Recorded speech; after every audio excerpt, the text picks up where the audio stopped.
Perkenalkan, saya Natania Teofani Pramudita dari kelas 01 Ilmu Hukum NPM 211000050.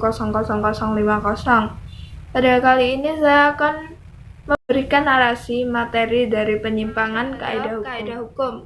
Kaidah berarti tata kelakuan dan perbuatan yang harus kita lakukan, atau tata kelakuan dan perbuatan yang tidak harus kita lakukan. Kaidah timbul karena hasrat manusia ingin hidup layak. Yang diartikan kaidah hukum berarti tata kelakuan yang harus kita lakukan dan tidak kita lakukan sesuai hukum yang berlaku. Penyimpangan sendiri dibagi menjadi dua, yaitu pengecualian dan penyelewengan. Pengecualian atau dispensasi dalam hal penyimpangan memiliki dua dasar yang berbeda. Yang pertama yaitu pembenaran. Pembenaran dalam hukum pidana memiliki contoh sebagai berikut. Yang pertama adalah not to stand. Not to stand dalam terjemahannya bahasa Indonesia diartikan sebagai keadaan darurat.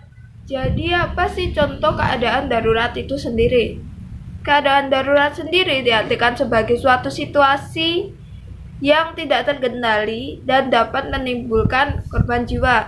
Dalam hal ini, saya mengambil contoh. Misal dalam satu laut mengapung 2 orang, sedangkan hanya ada 1 papan untuk menyelamatkan diri. 1 papan tersebut hanya muat 1 orang saja. Dalam keadaan tersebut, pasti akan terjadinya suatu keadaan perebutan 1 papan tersebut dan menghasilkan hanya 1 orang saja yang selamat. Orang yang selamat dari kejadian tersebut tidak dapat dihukum atau diadili karena hal tersebut terjadi dalam keadaan yang darurat. Ada juga wildlife wajib atau peraturan hukum sebagaimana yang terkandung dalam pasal 50 Undang-Undang Hukum Pidana. Sedangkan contoh wildlife wajib sendiri adalah pelaksanaan hukuman mati yang dilaksanakan oleh seorang algojo. Algojo adalah orang yang berwenang melaksanakan hukuman mati. Algojo sendiri tidak dapat dihukum karena mereka melakukan yang sesuai dengan peraturan perundang-undangan. Dasar pengecualian atau dispensasi yang kedua adalah bebas kesalahan, yang contohnya adalah berat lawan yang terkandung dalam pasal 48 Undang-Undang Dasar Hukum Pidana. Sebagai contoh dalam keadaan kenyataannya adalah ketika seseorang petugas yang bertugas dalam supermarket ditodong oleh seseorang menggunakan pistol. Seorang petugas tersebut terpaksa menyerahkan uang yang diminta oleh penodong, dan petugas tersebut tidak dapat dituntut atau disalahkan atas dasar petugas tersebut menyerahkan uang, karena petugas tersebut tidak punya pilihan yang terdorong oleh faktor berat lawan. Dalam pseudo casting ground, yaitu artinya orang yang dapat dipersalahkan. Dalam kasus tersebut, orang yang dapat dipersalahkan adalah penodong yang meminta uang kas kepada petugas. Sedangkan dalam red flag digging ground, yaitu artinya tidak ada yang dapat dipersalahkan dalam suatu perkara. Contohnya seperti tadi, seorang algojo tidak dapat dipersalahkan. Selain contoh algojo, juga ada contoh orang yang terapung tadi. Tidak ada yang dipersalahkan dalam perkara tersebut. Delik adalah penyimpangan dari patokan atau pedoman yang tidak memiliki dasar yang sah. Delik tidak sama dengan peristiwa pidana, yaitu artinya delik dalam arti sempit, tapi juga mengandung dalam peristiwa perdata, yang artinya delik dalam arti yang luas. Perihal sanctum mengenai delik. Jadi apa sih guna sanctum tersebut terhadap delik? Sanctum tersendiri adalah suatu hal yang dilakukan dalam pelaksanaan delik.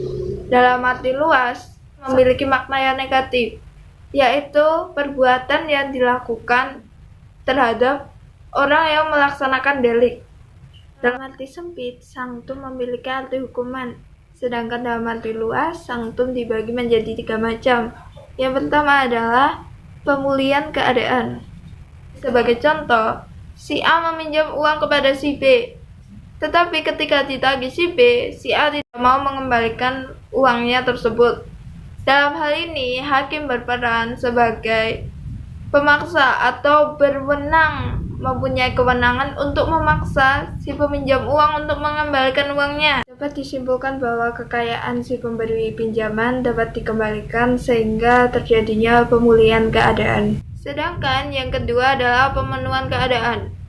Apa sih pemenuhan keadaan? Sebagai contoh, ada seorang X dan Y. Si X membeli barang terhadap si Y. Tetapi ketika pembayaran sudah dilangsungkan dan sudah selesai, si X tidak kunjung menerima barang yang dikirimkan oleh si Y. Dalam hal ini, si Y berhak untuk dipaksa untuk mengembalikan atau menyerahkan barang sesuai pesanan si X, yang artinya terjadi suatu pemenuhan keadaan.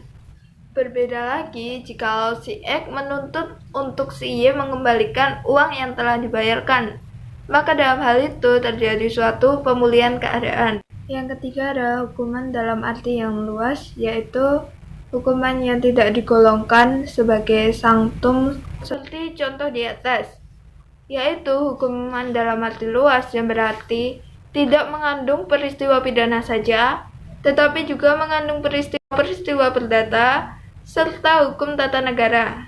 Dalam hal perdata yaitu hal ganti rugi tambahan yang memuat mengenai pemulihan keadaan dan pemenuhan keadaan. Sebagai contoh, si Y menyerahkan uang pembayaran barang yang tidak mau juga diserahkan kepada si X, maka si X berhak untuk menuntut pemenuhan kebutuhannya, yaitu penyerahan barang disertai dengan ganti rugi tambahan. Dalam bidang hukum tata usaha negara, contohnya adalah pemecatan jabatan, skorsing terhadap pegawai, pencabutan izin usaha, dan pencabutan izin mengemudi, serta yang lainnya. Sanctum ini disebut sebagai administrative matrikel. Dalam hukum pidana seperti yang dikenal sebagai hukuman, tetapi dari uraian ini disebut sebagai hukuman pidana, yang dalam arti sempit berarti siksaan.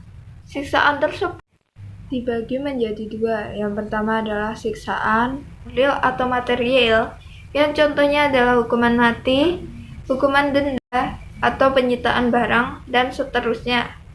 Yang kedua adalah penyiksaan ideal atau moral, yang contohnya adalah pengumuman keputusan hakim, pencabutan hak, dan wajib melaksanakan selamatan dalam hukum adat.